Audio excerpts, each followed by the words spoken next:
जाहिर तौर पर बात में दम है, लेकिन मैं समझता हूं कि एक्सटर्नल अफेयर्स मिनिस्टर साहब को थोड़ी गंभीरता का भी ध्यान रखना चाहिए।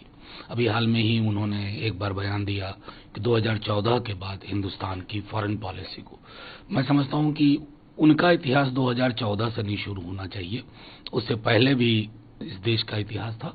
बहरहाल पाकिस्तान के संदर्भ में जो उन्होंने बात कही है उसमें कोई दो मत नहीं कि पाकिस्तान को रिजॉल्व करना होगा कि सभ्य मुल्कों की श्रेणी में शुमार होने के लिए क्या जरूरत है और क्या चीजें चाहिए। रही बात भारत के डिजिटल और आईटी की, तो उसका भी जो डिजिटल डिवाइड है उसमें बहुत सारे प्रश्न हैं। उन प्रश्नों के जवाब दिए बगैर हम अपनी पीठ खुद नहीं थपथपा सकते।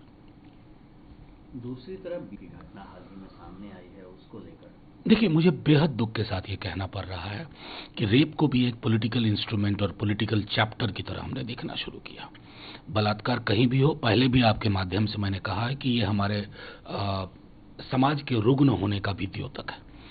ये लोग उत्तर प्रदेश में चुप हो जाते हैं, मध्य प्रदेश में चुप हो जाते हैं, और कहां बोलते हैं? राजस्थान।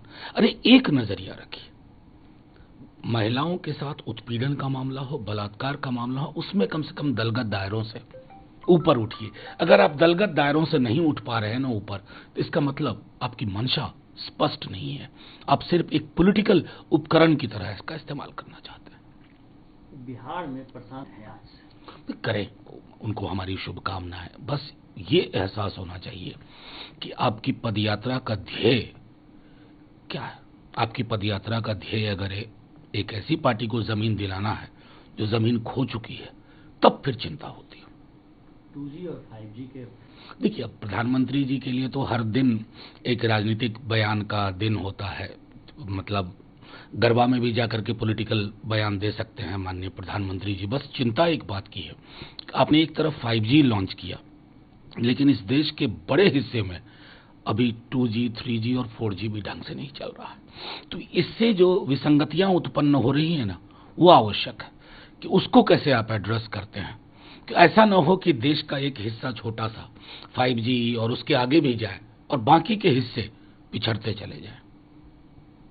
और मदरसा का सर्वे अब कर्नाटक में भी शुरू होने जा रहा है इसमें। देखिए, बिल्कुल करिए ना, मैं तो बार बार कहता हूं मदरसा का सर्वे करिए, ये सारे काम एक महीने में निपटा लीजिए, लेकिन उसके बाद बेरोजगारी पे बात कीजिए, उसके बाद महंगाई पे बात कीजिए, उसके बाद गिरते सामाजिक सौहार्द पे बात करिए, उसके बाद बात करिए कि आपने आजादी के 75वें वर्ष में इस देश को कहां से कहां ला करके पहुंचा दिया है, वो सब करिए ना। ये हेडलाइन मैनेजमेंट का मैं समझता हूं कि उसकी इंतहा हो गई है। और तमिलनाडु में सफल नहीं होगी लोगों को बांटने। देखिए, देश को बांटने तमिलनाडु के मुख्यमंत्री जी कह रहे हैं, वो एक बड़े वर्ग की चिंता का विषय है।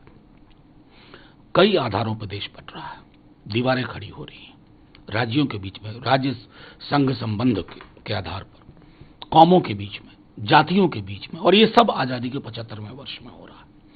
और डॉग विसिल पॉलिटिक्स कर रहे हैं केंद्र में काबिज भाजपा की सरकार। ये इन्हें पता नहीं कि जब ये कभी भी जब सत्ता से मुक्त होंगे ना, इतना बड़ा नुकसान कर चुके होंगे देश का, जिसको रिकवर करना, रिट्रीव करना मुश्किल होगा।